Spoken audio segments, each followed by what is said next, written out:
love the poetry of William Wordsworth, the Romantic poet who in 1807 wrote Ode Intimations of Immortality from Recollections of Early Childhood.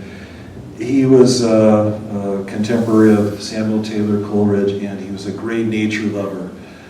He, at times in his life, walked 10 miles a day in the woods in the Lake District in Northeast London. And the story of Northeast England, the story that I'm reading is about a father who tries to summon the magic of the woods to connect more with his estranged teenage son.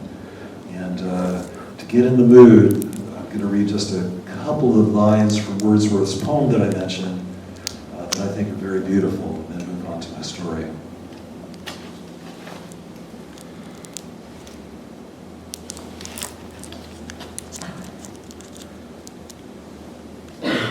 There was a time when meadow, grove, and stream, the earth, and every common sight to me did seem apparelled in celestial light, the glory and the freshness of a dream.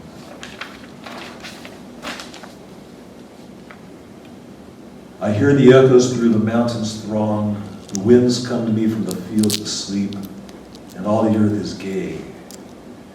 Land and sea give themselves up to jollity, and with the heart of May doth every beast keep holiday. Thou child of joy, shout round me, let me hear thy shouts, thou happy shepherd boy. And finally, it's quite a long poem. It's an ode.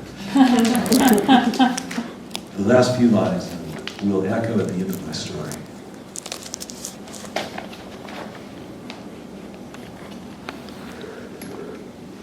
Time to settle and get comfortable. Thanks to the human heart by which we live, thanks to its tenderness, its joys and fears, to me the meanest flower that blows can give thoughts that do often lie too deep for tears.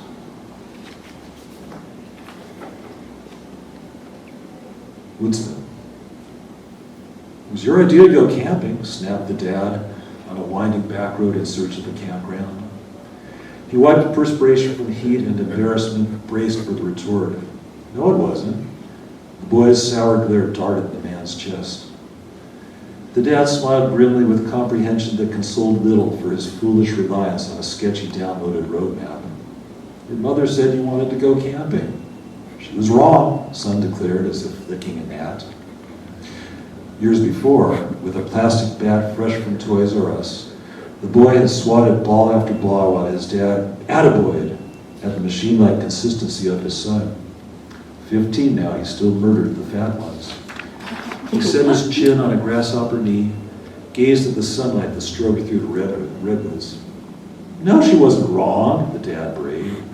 I said, what's Danny into these days? And she said, camping. The boy loves the outdoors. So we're camping.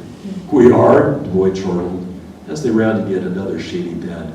Yes, the dad crowed, there's the sign behind that huge redwood. Nice job they did of hiding it, no? He looked over. Congrats, Danny, you perfected your smirk. It's Daniel now. No one calls me Danny. Daniel, said the father, wincing as if tasting dust in his mouth. These trees are hundreds of years old, Daniel. Some are over 1,000 maybe. Beneath the tires, gravel crunched and twigs snapped. On each side, giant redwoods peered down at a father and son growing thankfully silent. The dad slowed the car to take in the scene and mentioned the one other camping trip they had taken. In wonder, he squinted up at the trees. Coast redwoods, Sequoia sempervirens. That, wow. Yeah, that, wow. I sure wowed him at the bowling alley with my Latin. Gutter ballness. You remember taking batting practice with Hal and Fat Morris? You chase balls for hours, then we'd let you hit. Danny? Man, take that damn thing out of your ear. It's an earbud for my iPod, and I'm not ignoring you because of an iPod. The boy glared a bullseye at a freckle beneath eyes as intense and demanding as they always had been, but thrillingly vulnerable now, too.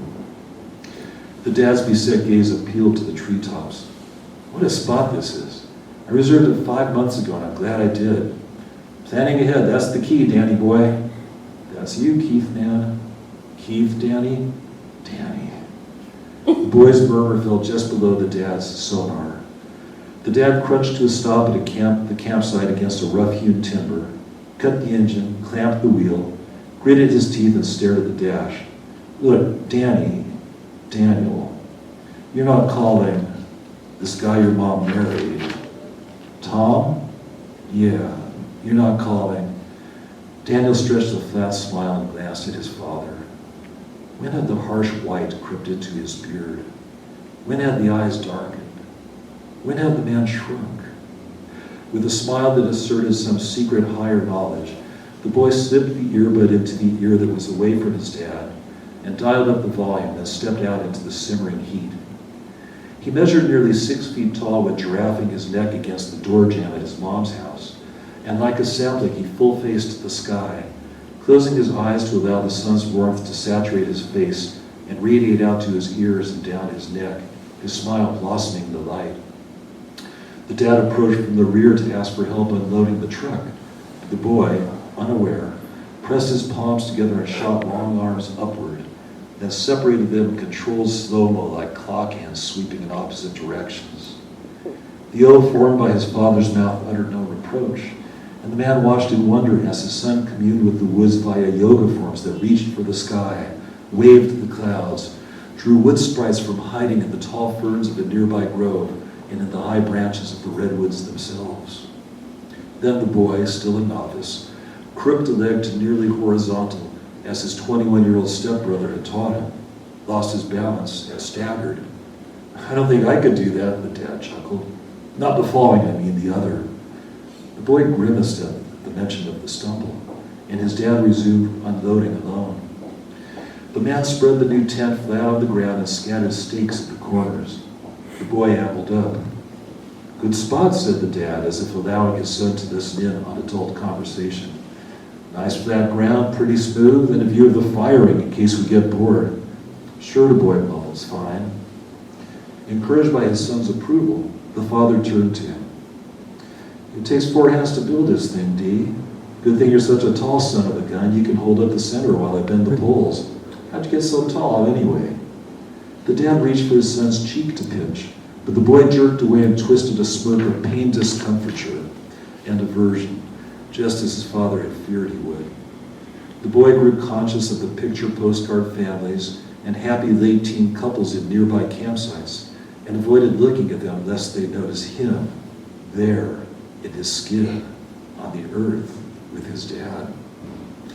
The combined weight of the boy's silence, the sky, and the redwoods overwhelmed the father, who directed his son with commando-like gestures as if speech might be fatal. They inserted thin fiberglass poles into tent sleeves and crossed the first 2 in the center. Then the son, at his father's terse command, held the 2 poles in place like a gangly atlas as his dad forced the last 2 poles into their sleeves. They raised the tent and it held his form well, and the man congratulated himself for rehearsing the procedure at home as he ceremoniously pounded the last stake. Nice job, Dano. Care to go for a hike? The boy thought it over. I think I just want to chill a while, soak up the, atmosphere, the dad said with a pointed grin. How's English class coming anyway? The boy jerked his head away in annoyance and swung a camp chair into the shade at the edge of the campground. He angled the chair away from the tent and his father, inserted his earbuds and dialed his iPod. The dad looked around as if seeking a witness to his son's disrespect, but the other campers were encased in private bubbles of gladness that seemed as remote as if glimpsed through the wrong end of a telescope. The dad grabbed the other camp chair, set it a few feet from his son's. The ex-wife advised him that giving the boy space was crucial, and patted the brand new volume of nature poetry he had purchased, especially for the occasion. 1 hour later, he turned and declared, "This poetry's great." The boy ignored the hint, so the dad pulled his chair closer and tapped his son's arm. The boy pulled out an earbud and directed his gaze along a tangent passing by his dad's face. "This Wordsworth guy, Danny, listen. There was a time when meadow, grove, and stream, ... the glory and the freshness of a dream." I love that line. It's like that out here now, isn't it, Danny? So fresh and clean. It's nothing like this in the city, is it? The boy smiled sourly as if caught unprepared by a pop quiz. Danny, do you just study in school? The son's face twisted with pain. The dad chastised himself. I mean, he softened. Poetry is great stuff, son. You really should give it a chance, you know? The boy sat as impassively as he had years before when his cloud was about to burst. The dad remembered the sign, popped open a beer, and jammed his head down into his shoulders, upset with himself and dismayed by his seed. They sat silent for hours, iPod and texting on the right, restless reading and journaling on the left, the dad's journal entries staccato bursts following glances at his silent son.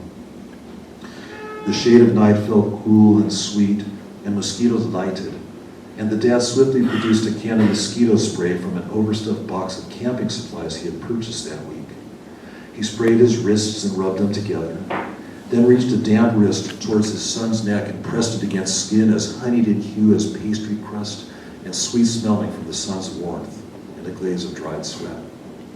The son jumped at his father's cold touch on his skin, looked testily at him, and was stunned by the swirl of emotions he found in the man's face, pain among them. Sorry, but you startled me, the boy said. But thanks, though. You know, Tom said that stuff has DEET in it. It's not like good for it. It's like, who is Tom?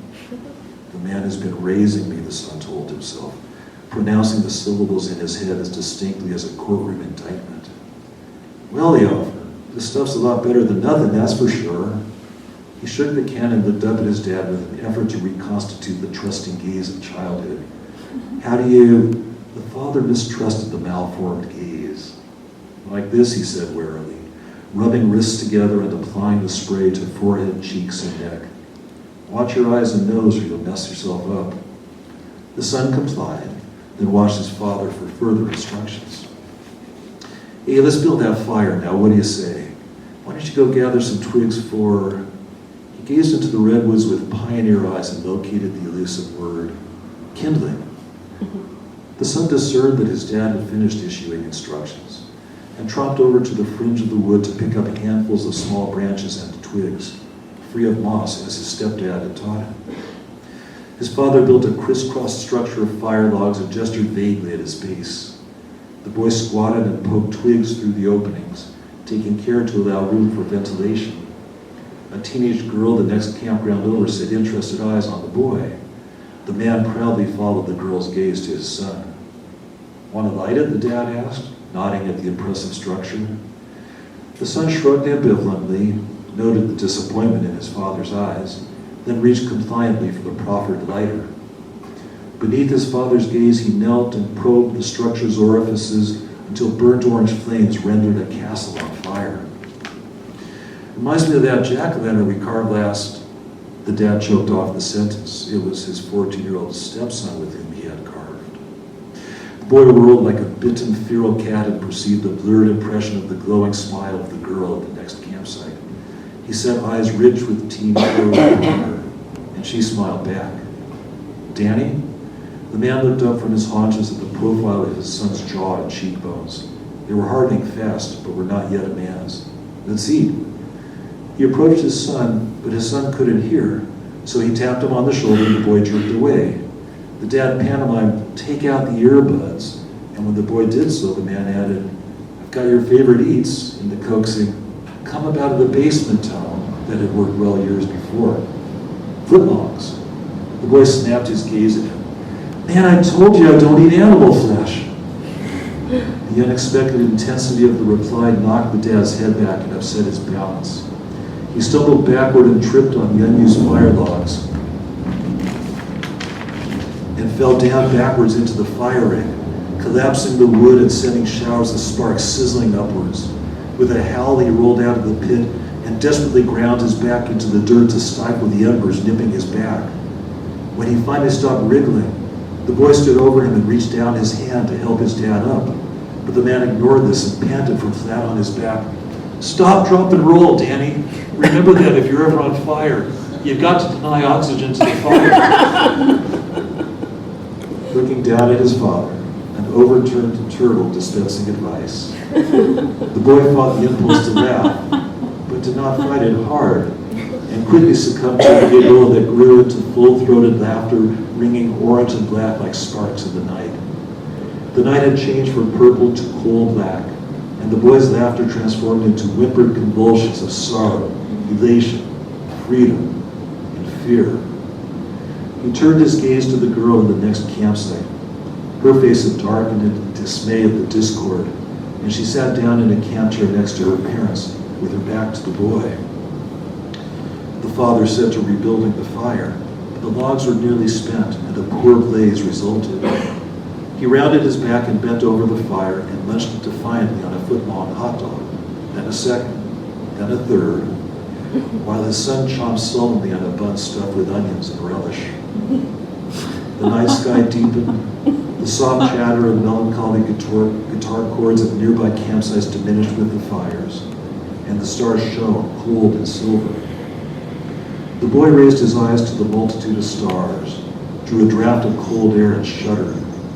His father had disappeared within the embers. The boy felt an impulse to turn to his father. He faltered, and turned to the man. "Dad," the boy started, but the dad's cell phone's ringtone indicated his second wife, and he did not hear her. "Not interrupting a thing, best moment of the day," he said loud and clear and heedless of his son, who, hearing this, dialed his iPod to shut out the world and seal in Wordsworth's ode to the glory of nature, the freshness of dreams, and thoughts that do often lie too deep for tears. Thank you very much.